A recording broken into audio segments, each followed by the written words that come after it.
My name is Yvon Davis and I'm the Project Manager for Mining Mud and Metals. Before we start, I would like to acknowledge the traditional custodians of the land, the Wadawurrung people, and pay my respects to their elders, past, present and emerging, and extend that respect to all Aboriginal and Torres Strait Island people. I would also like to thank the Eureka Centre for allowing us to hold this talk in their beautiful auditorium as part of Ballarat's Heritage Fest.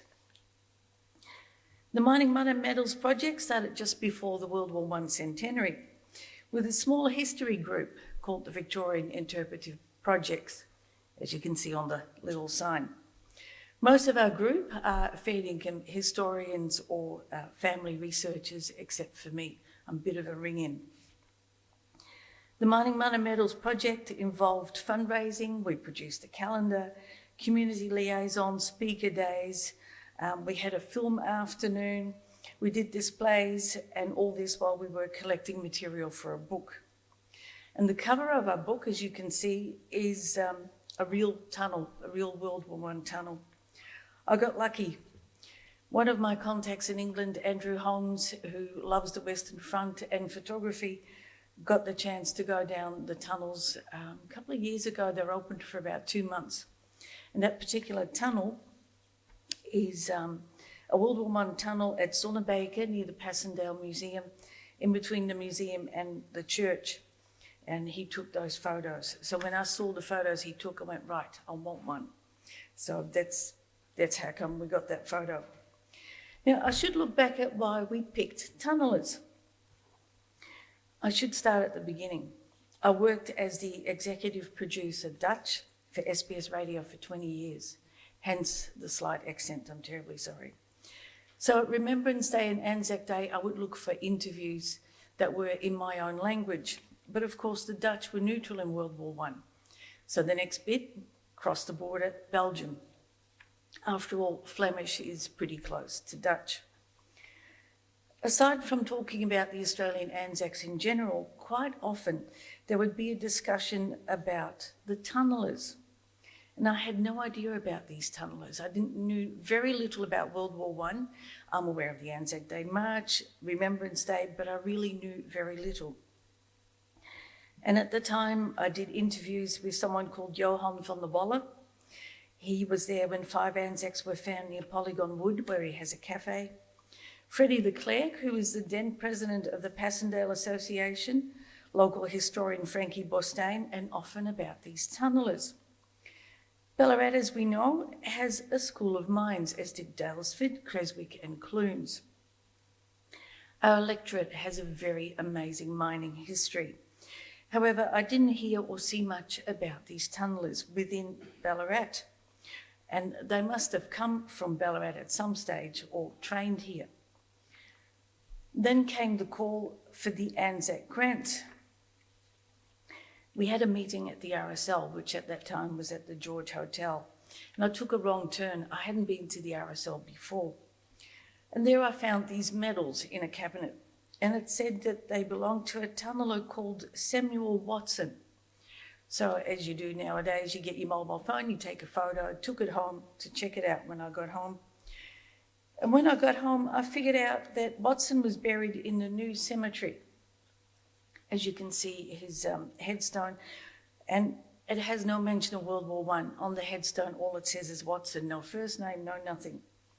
No Commonwealth War Grave headstone, just the surname. So I went back to the RSL and said, what have you got? Where did the medals come from? Have you got family? Have you got anything else? But they didn't know anything about him either. All they knew is they had those medals. Around that time, I went to the Netherlands for 3 weeks. I convinced my best friend to drive me to Ypres, from Rotterdam to Ypres, to meet up with Freddie de Klerk, who was still the president of the Passendale Society. He took us to Hill 60. Most of you probably know the movie Beneath Hill 60, that same Hill 60. Many of our tunnellers dug and fought underground, and I visited the grave of the Ballarat School of Mines mining engineer and geologist Glindware David Evans. He was buried at the railway dugout near Zonnebaker, killed due to an accident. Together with Arthur Elton Tandy, and Wilfred Avery. As you can see, the three of them there brings a bit closer to home. That's Evans's grave, and the one with the little straw hat is Evans, photo via the School of Mines, Federation University, and it says there Uncle Arthur, family photo of Arthur Tandy, and underneath that you can see Wilfred Avery. Just come on in, just pick a seat to the front, it's a bit easier. All these three men were highly qualified engineers, all from the Ballarat School of Mines. They were killed, would you believe, on the 25th of April, which is now our Anzac Day, 1917, due to an accident. According to the records, at Hill 60, an untimely and accidental explosion had occurred when a mine charge was being set up in D Gallery, situated in the Sandy Gallery. Little was known, but Captain William Percival Avery and Lieutenant Arthur Elton Tandy were preparing the charge and killed instantly. Comments at the time describe it as 1,000 to 1 chance. Again, visiting Evans's grave, I got that feeling nobody even visited his grave for a while. There was no crosses or poppies left behind. Last year, one of my Belgian contacts put out a call sort of saying, if anybody's got family somewhere, seeing as we're in lockdown, I'm happy to place crosses at gravestones on behalf of the family. Of course, I've got no personal connection to World War I, not that I'm aware of. That's another story, by the way. If I have, it's on the other side of the fence. But I asked for poppies to be placed on the graves of Tandy and Avery. And remember, they died on the 25th of April. And I know that we did the biographies of all three men. We know where they are buried. But it never occurred to me that they were buried next to each other. That was the photo I got from Geneva in Belgium. When I got back from my overseas trip, the members of the Victorian Interpretive Projects agreed, I must have been really enthusiastic, to make Mining Mud and Metals their next project. And we did apply for a grant, which we got from the Department of Veterans Affairs. And that was the start of a 4-year-ish, slightly longer project with, as mentioned, community events, calendar, and of course, our book. The book is not just about the tunnellers. It is also how we commemorated the World War I centenary, because there's some amazing photographs in there from all parts of the electorate.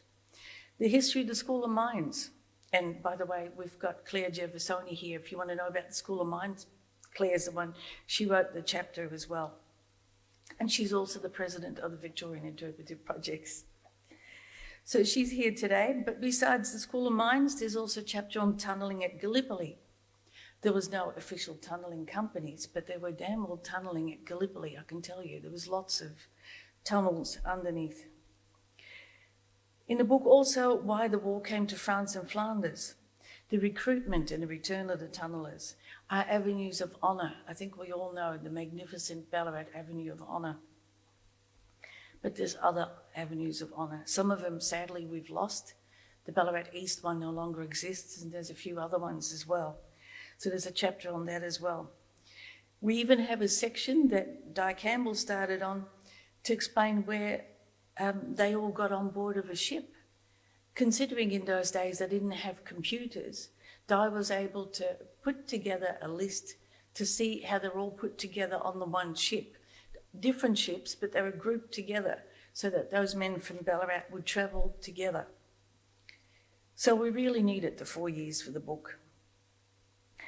During those 4 years, we attended a lot of events that led up to the book, always asking about and looking for tunnellers wherever we went. Along the way, we met many people who assisted us by way of photos, family history, all sorts of stuff. It was also, especially for me, a learning curve. This picture is Di Campbell with someone from the Ballarat East Men's Shed. Remember that white cross that I couldn't find for the white crosses that we have for Anzac Day? And I don't know if you've noticed, but in the last few years, I hate to admit, they've been extended. We've added a few. Samuel Watson, for instance, didn't have a white cross.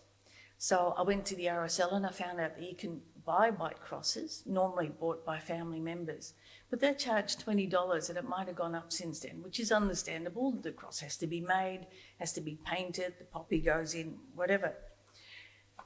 Anyway, I just thought, that's a bit of a worry if we're missing crosses. And the more names that we found, the more crosses we needed. I checked with Christine at the RSL and she'd sort of say, right, yeah, that one can have a cross. No, he's from outside of the area. Yep, that one. So it's possible that the families have moved away because a lot of these tunnellers moved a lot. So they didn't stay in Ballarat. They went to West Australia, they went to Tasmania, they went all over the place. However, when you consider one of those white crosses is $20, and we thought we might get close to 100 men that didn't have a white cross, that was going to be expensive. So the Ballarat East Men's Shed came to the rescue. We handed them one of the crosses from the RSL, and with their permission, they made us 100 white crosses. They made them exactly the same size, painted them, put a hole in where the poppy goes, made them ready to go. And I can tell you almost all of the 100 crosses have been used.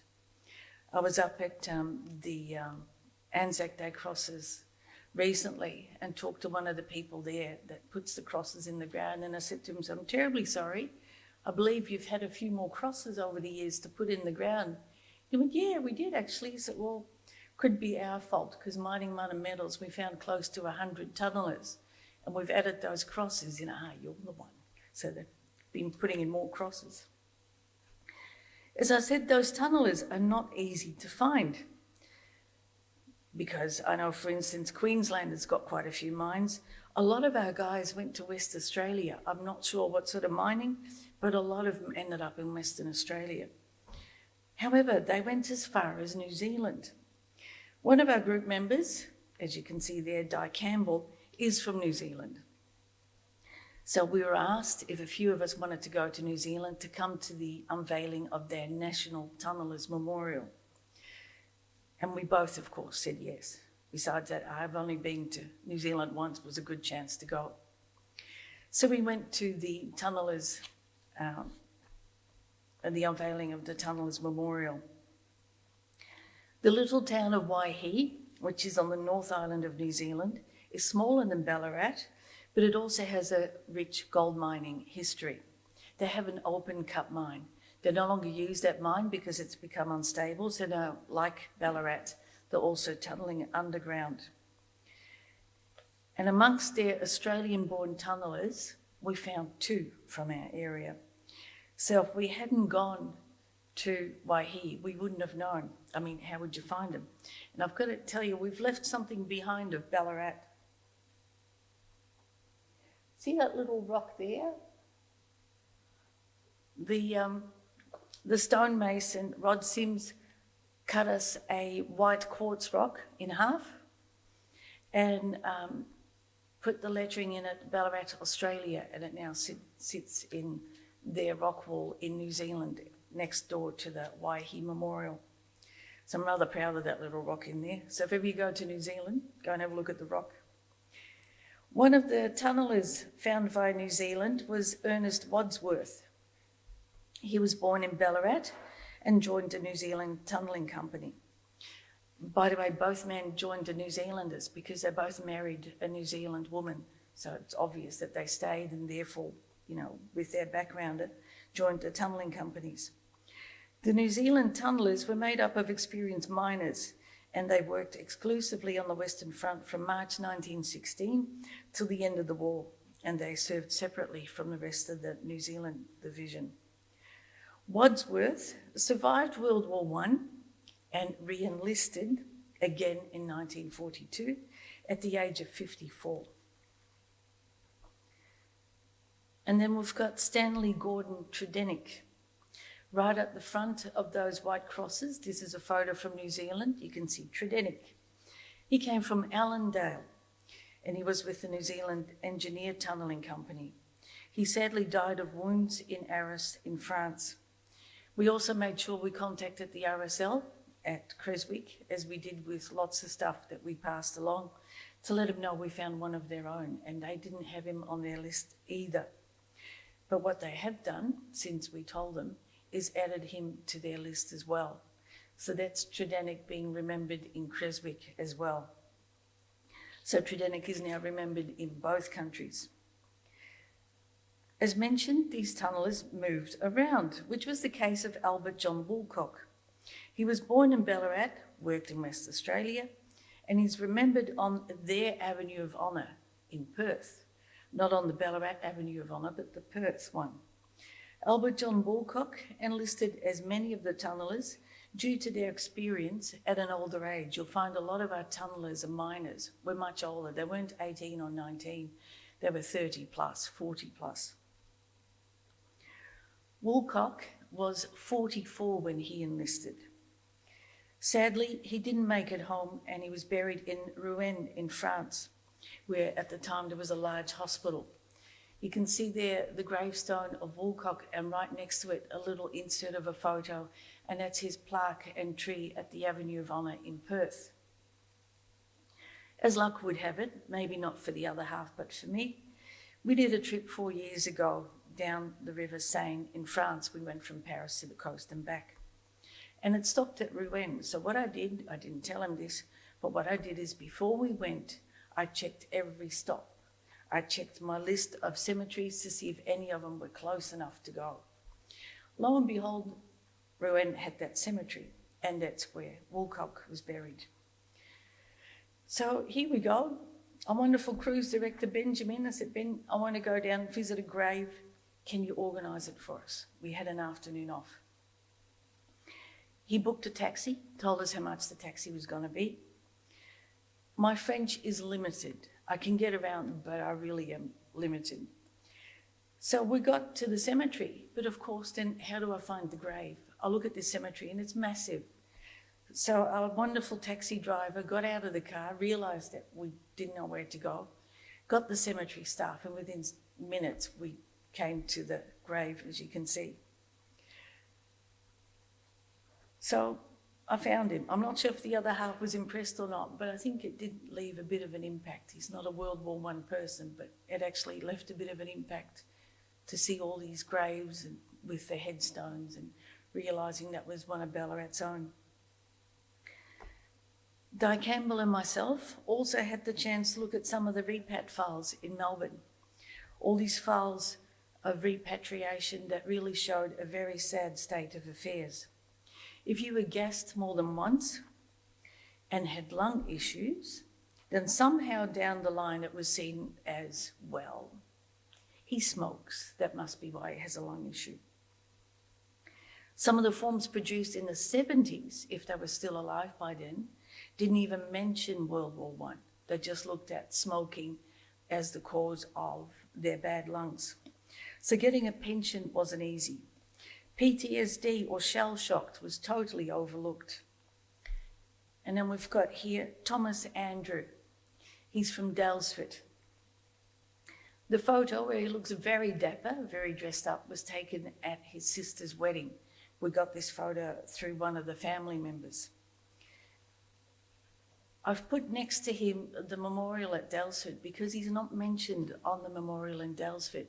There's another Andrews on the list, but he isn't. Now, Thomas Andrew from Daylesford had his left leg amputated, almost lost the other leg due to a gunshot wound, and was left to raise 5 children on his own. The wife had left him. He was deemed not totally and permanently incapacitated. So he's only got one leg, the other one's damaged as well, but not totally and permanently incapacitated.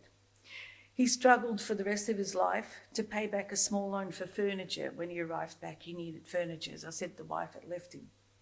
No assistance given to either to help pay for school books for his kids. He died at the age of 57 in extreme poverty, and his daughter applied for the state to pay for his funeral. And it's worth remembering that 60,000 young men were lost and 180,000 had suffered significant injuries.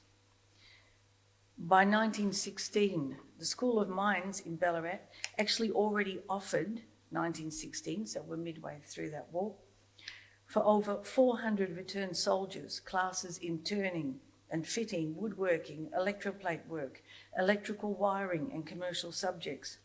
They were supplemented with other classes. The School of Mines annual report in 1922 stated that almost all of those 400 servicemen had found jobs. Like I said, there's a lot of stories I think still need to be told. That's the window that's still there in one of the School of Mines buildings in Ballarat. One of the tunneler who did not return was Maurice Bruton. He was a different story altogether. Oh, sorry, my apologies. One tunneler who did return was Maurice Bruton. He was a bit of a different story. Born in Ballarat, a miner, enlisted at the age of 44. As I said, they were all a bit older when they enlisted. In Darwin, we got the feeling he must have preferred the warmer weather.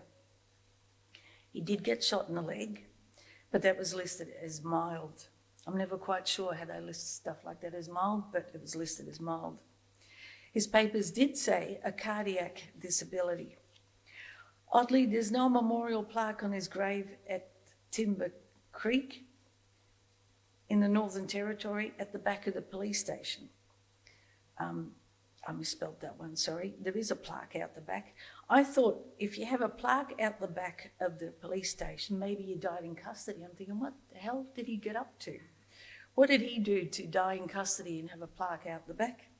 However, the memorial states, Maurice was a good-humoured camp cook, highly regarded by all who knew him, referred as to one of the wittiest men ever struck in the Territory, and reputedly died of anything but boredom.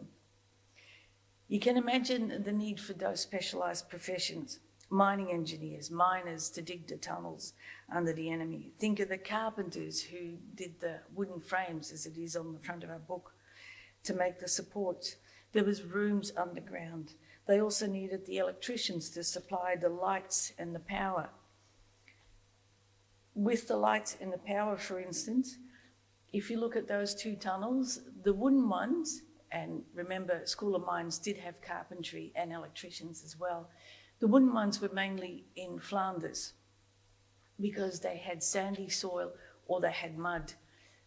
The other one looks a bit different, and I've got a feeling that might have been taken in France. In France, most of it was chalk, so it was reasonably easy to dig, but it was a softer type of rock.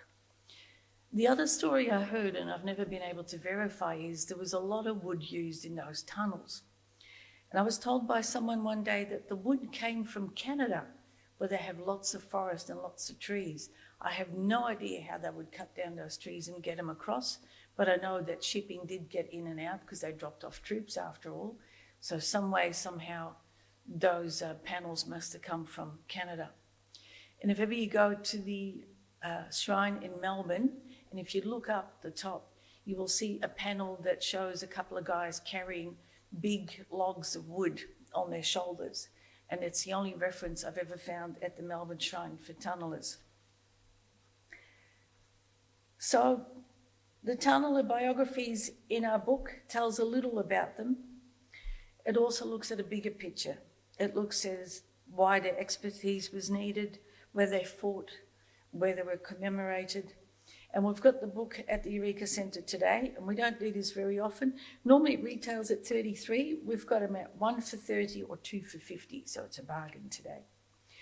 We have Claire here who did a chapter on the book, and I'm basically the person that sort of put everything together and did a lot of the research. But if you want the book signed, please let us know. And I thought I might bore you a little before I switch off. I'll just go to the last one, about the chapters in the book to give you an idea of the different things within the book. We looked at the way how the electoral division commemorated the Anzac centenary, and we tried to get as many photos from all parts of the electorate. And luckily, the Bland paper as well as the Courier helped out as well. And I must admit, I attended a lot of unveilings and plantings and whatever else in that time. I must admit my photos from the planting at the Ballarat orphanage weren't terribly good because it snowed on the day. I've never been at a planting of trees and unveiling where it snowed. So my photos weren't brilliant because I was frozen and I couldn't even press the button on the camera. We also have, of course, a chapter on the schools of mines written by Claire Jeffersoni, Australians Tunnelling at Gallipoli, written by Damien Finlayson, who, by the way, has written 2 brilliant books on tunnellers. The Recruitment of Tunnellers, written by Dr. Janice Newton. The Formation of the Tunnelling Companies, written by Dr. Michael Taff. Why Did the War Come to France and Flanders, written by Simon Jacks. The Return of the Tunnellers, again, Dr. Janice Newton, and she looked at the repatriation files as well. The Tunnellers Honoured in Trees, written by Dr. Michael Taff, who's Ballarat's most renowned expert on avenues of honour. And of course, most importantly, the biographies of tunnellers from the Ballarat Electorate. We got around about 170. And also in the back of the book, I thought would be handy, are medals and awards list, as well as the medals, what they look like, because there was a couple of odd medals I hadn't seen before. So we've also got all of those. And of course, the ships they all travelled on. Overseas burial lists, like I said, it was handy for me, even though the other half didn't appreciate it at the time. But it was wonderful to be able to go visit a grave if you're that close to it at some stage. And the voyage list. That and an index. And that's about it from me for today. And thank you all for being here today. It's lovely seeing all these faces. Thanks.